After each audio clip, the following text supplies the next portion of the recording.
Hi and welcome to another Married to Reselling video. I'm Simon and I am one half of Married to Reselling together with my wife Faye. We sell mainly on eBay and Amazon.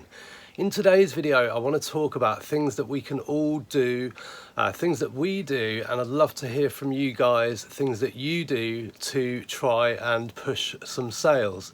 So a lot of kind of back-end stuff, a lot of tricks, tips. Now if you watch our videos regularly you'll know that we're not here to tell you what to do.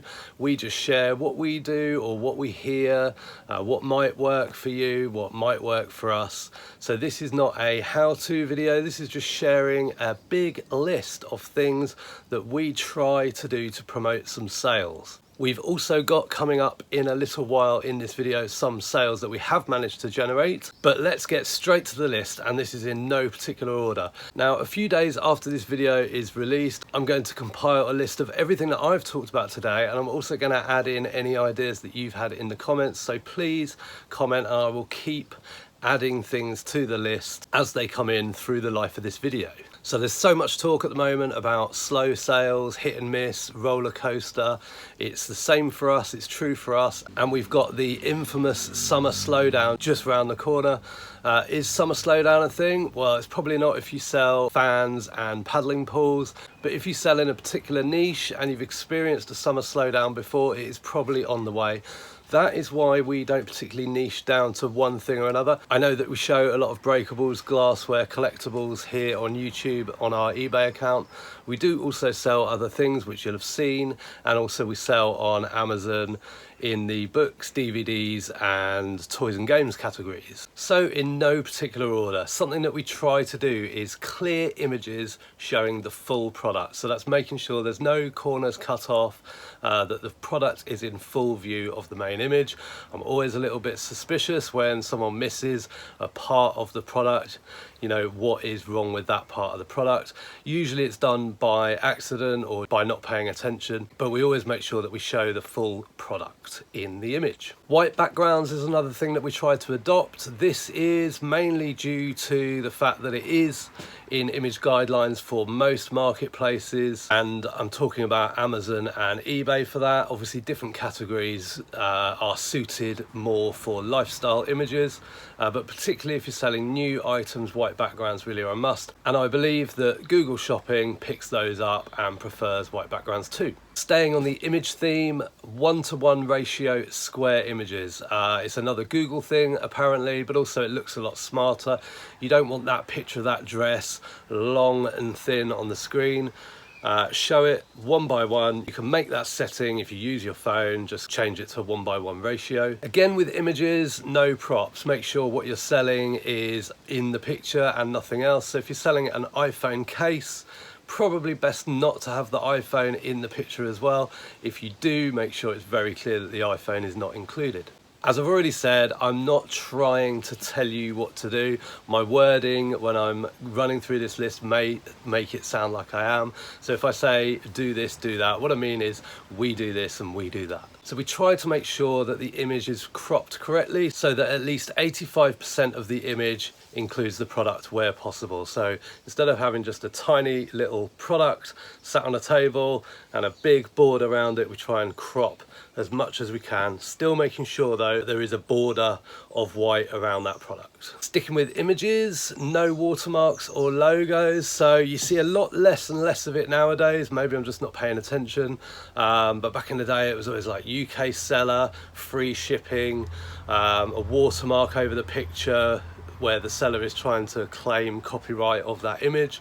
Completely understandable why they might do that, but it is against the image guidelines, I'm sure, so we try and avoid doing that. Next up is adding EANs or UPCs to the listings where possible. So if you're selling a product that has a barcode, it is good practice to put the EAN or UPC in, because if that is in the eBay catalog, it will add any reviews that have been given for that product. If the reviews happen to be poor once you've listed it and you notice poor reviews for that product, just take the EAN out and write does not apply. We like to try and add best offer to all of our listings. We don't always add it straight away, usually around about a week. Now, if we're selling something very, very low value, then we might not add best offer to it, but we do try to offer that on all listings where possible. Promoted listings, now this divides people. For us, it's a must. We promote everything. We don't, again, always add promoted listings straight away. Give something a chance for a collector to pick it up, anyone that's got notifications for that item. But usually within 24 or 48 hours, we will add promotions.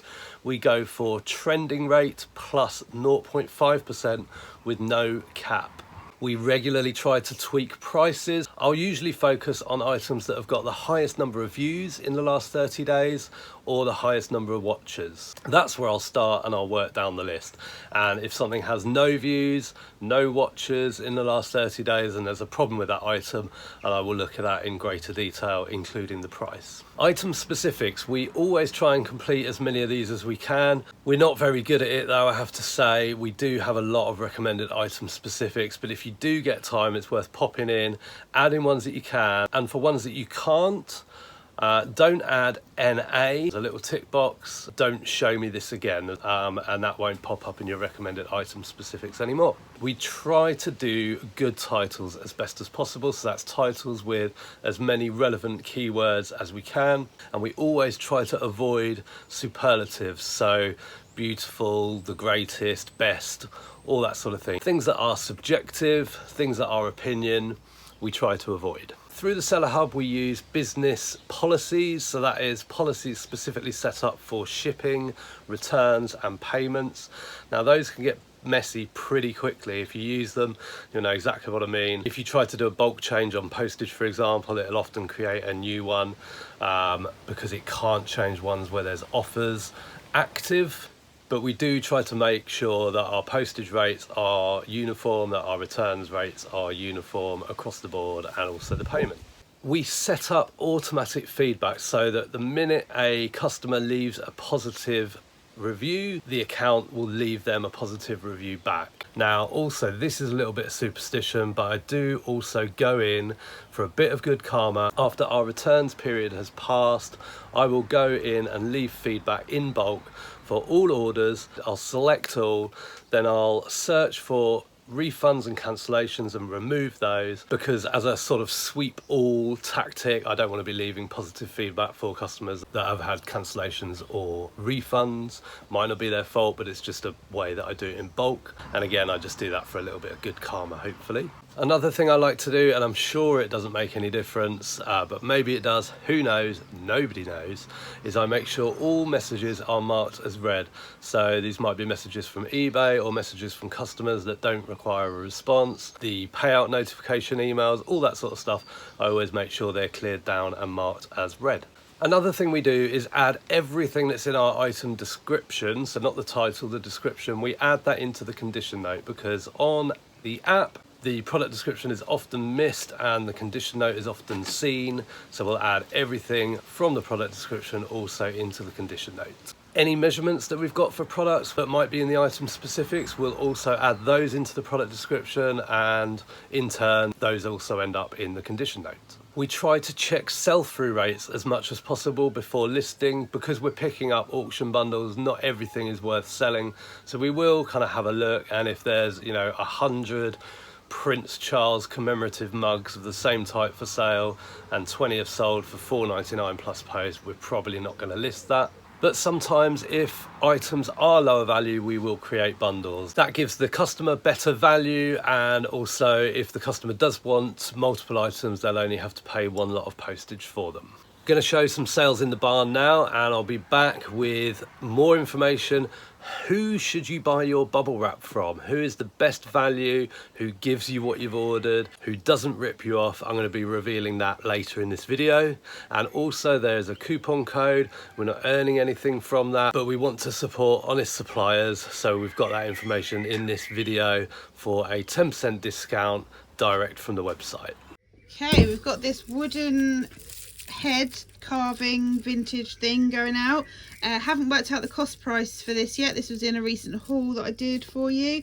It's going to be under £1 though, and that sold for £29.99 in less than a week. Then we've got crate 23. Yeah.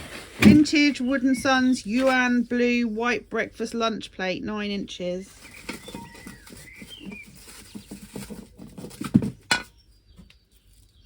This one? Yeah, that took about 6 months to sell. That was from auction, as was that wooden head bust. This cost 25p, and I took an offer for £4 plus post because it's been around a while. Then we've got crate 29. Yeah. It's the Hand, the Urban Outfitters.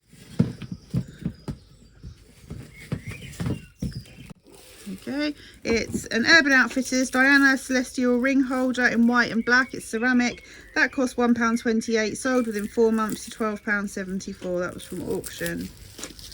Home.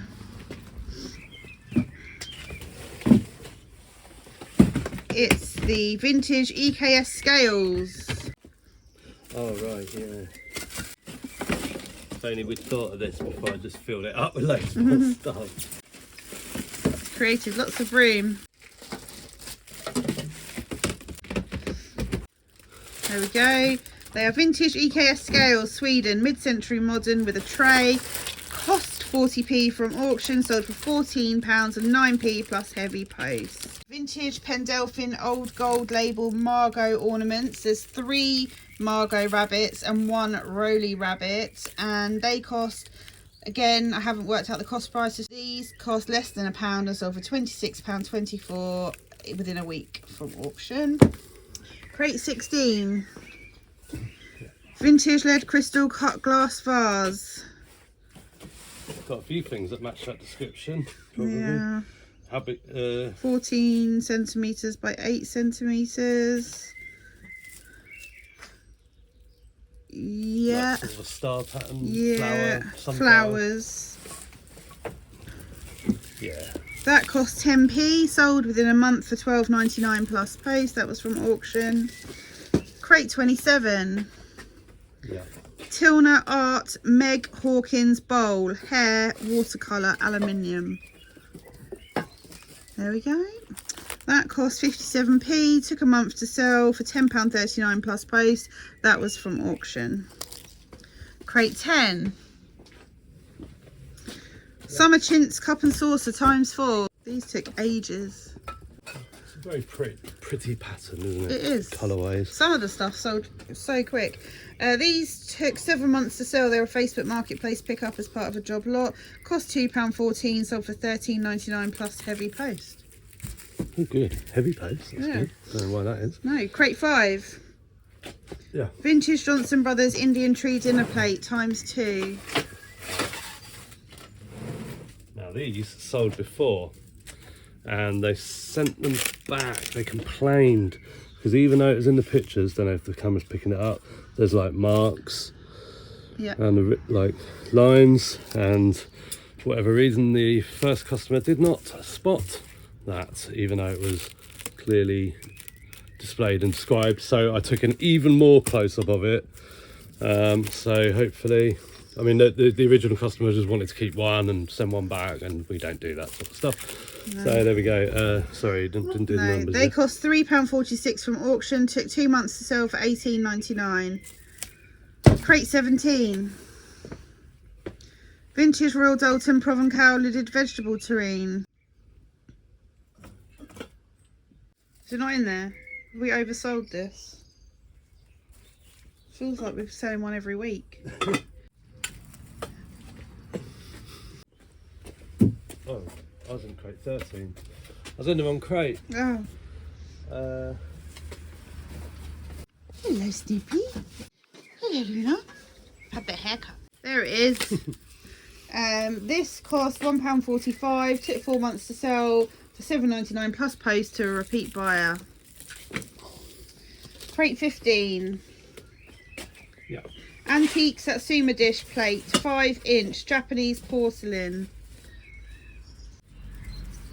No, Oh. that's Johnson Brothers. Yeah. 5-inch, yeah. Let's have a look. Cool. 5-inch. That cost 10p from auction and sold for £24.99 within the month. Did it? Yeah. Blimey. It's good. Yeah. I like that. Home. Oh no. That seems... Come on. Plastic vertical badge holders, 50 of them, clear plastic. Oh, I think I just saw them. They fell to the bottom when I was getting the scales. These? No, Oh, they're not plastic. oh I don't know. Plastic vertical badge holders, 50 of them, like for lanyards. They're like a chunk of... Yes. What are you doing, little boy?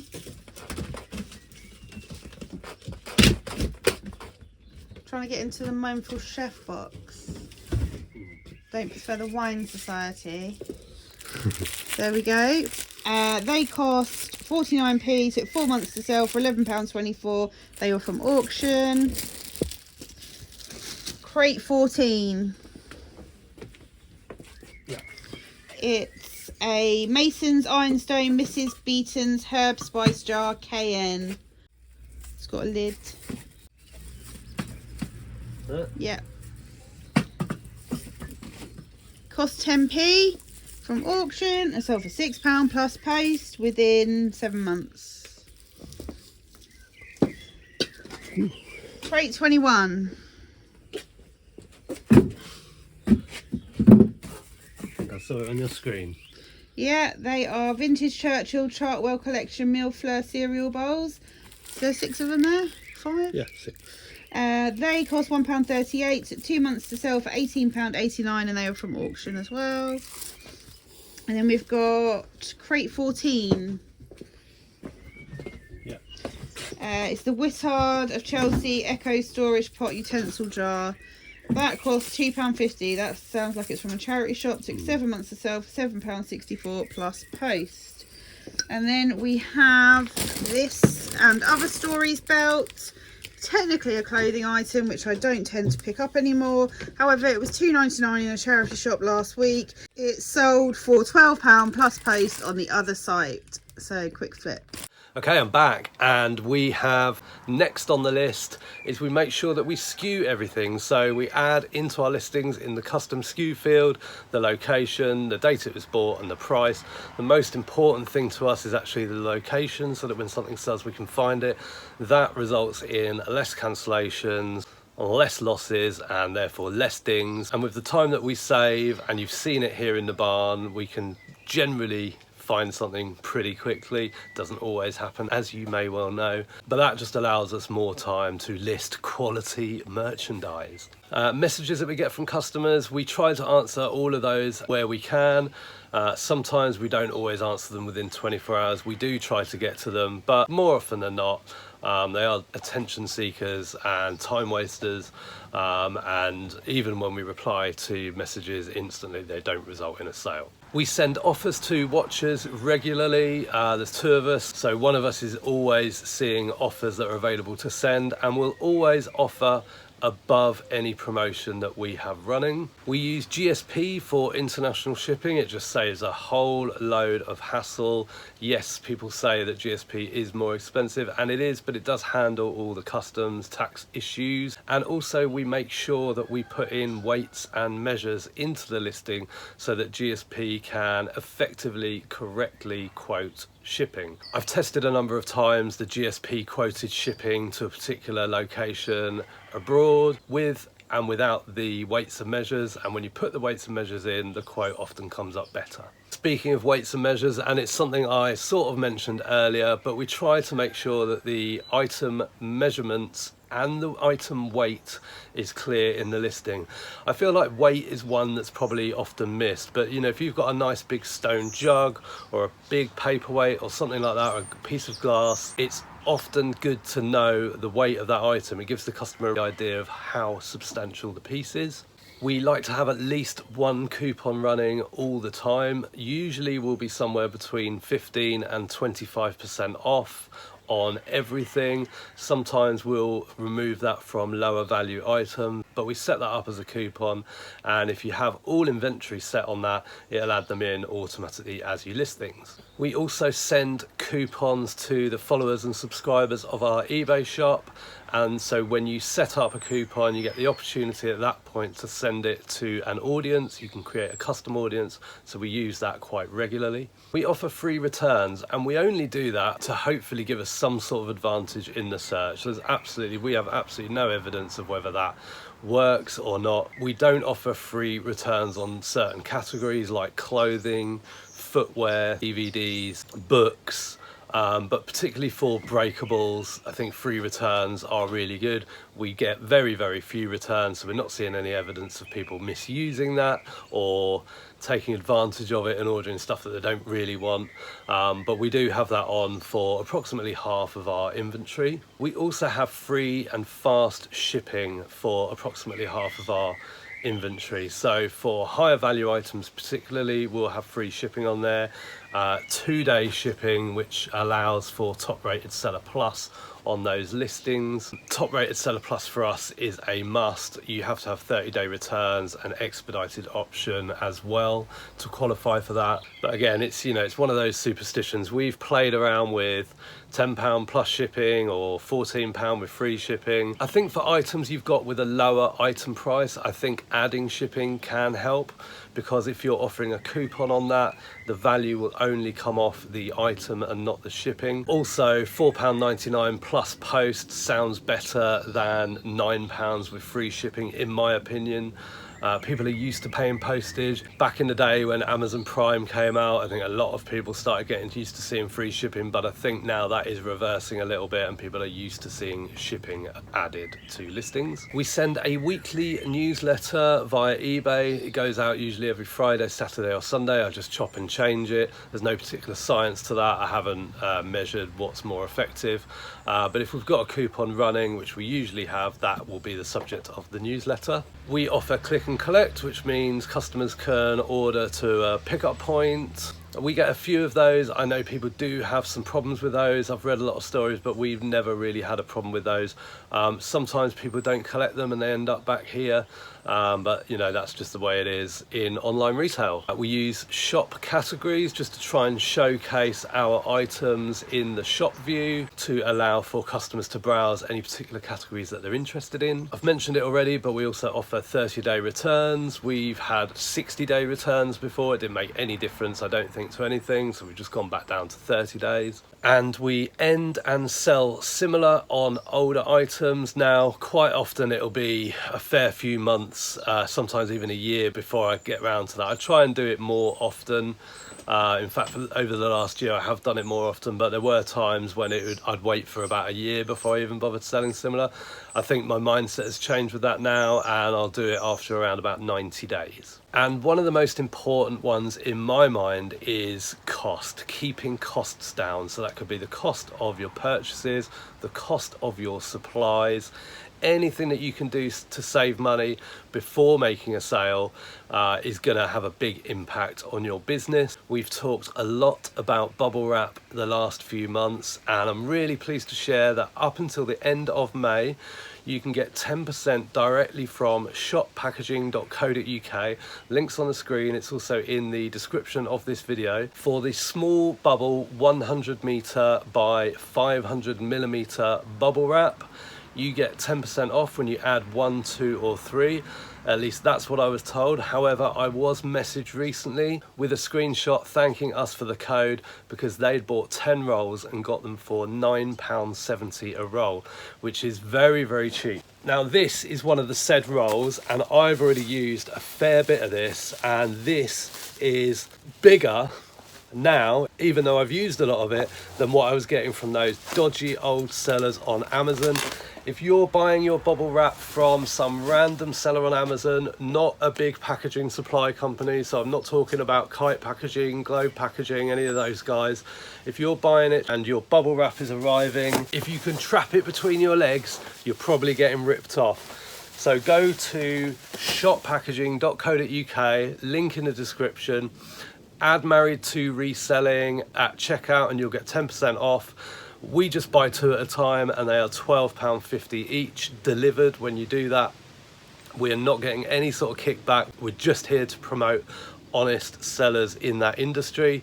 I wanted to get Tom on the channel from Shop Packaging because he's been fighting that fight as it's the industry that he's in, and he's very, very frustrated with it. I really want to get him on for a chat, so I hope to do that soon. But get ordering your bubble wrap till the end of this month. You'll get 10% off. If you miss it, it's still very, very good value, but it's not much more than £12.50 a roll if you buy it through eBay. So either way, use Shop Packaging for your bubble wrap. They are the most honest and reliable and very quick supplier that we have found. So that's it for this video. I hope you enjoyed it. As I said earlier, this video wasn't intended to tell you what to do, what was right, what was wrong. I do know when I'm talking about things that I am sort of saying do this, do that, but that's not how it means to come across. What I'm trying to say is this is what we do. Please comment what else you do. I want to add a big list. Let's see if we can make this a big list of best practices or ideas, inspiration for something new to try if you feel like your sales are suffering. We're all in the same boat together. Yes, there's people that aren't feeling the pinch like others, and good on them, but if your sales aren't where they need to be and you want to look to try something, why not try some of these ideas? Thanks very much for watching. We'll see you in the next video. Bye for now.